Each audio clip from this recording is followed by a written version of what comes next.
Hi, I'm Jason May, and today we're going to talk about creative block.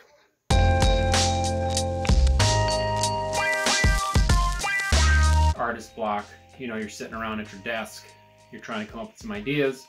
This happens to me all the time, whether I'm working on a book, whether I'm working on a spot illustration. To do that, I have a few different things that I do. One of the first things I do is I clean up my studio. Cleaning up your studio can be really helpful. When you want to work, you can find your materials and get started right away. You can also draw some colored shapes on a paper.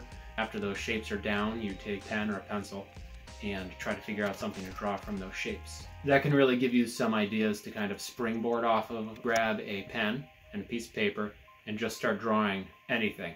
Not being able to erase really makes my mind work in a different way when I'm trying to draw. Each line counts, there's no going back. If I mess up, not a big deal. Usually I'm just sketching. Another good thing to help you overcome a creative block is to go do something else. Maybe set a timer for like 20 minutes or something and go find something else to do. Go somewhere else.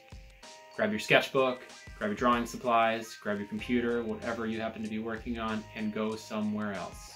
Head out to somewhere with beautiful scenery. Head to a new location in your house or your yard. That can be a big difference. Another thing that I do to help myself get things done is set deadlines. That way I'm thinking ahead of time about the project that I'm working on and have a whole bunch of thoughts already before I start putting pen to paper. That's a huge help. That's about all I have for advice on creative block. Hopefully that helps you. If you'd like to find out more about me, you can go to jasonmay.com or visit me on Instagram at jasonmayart.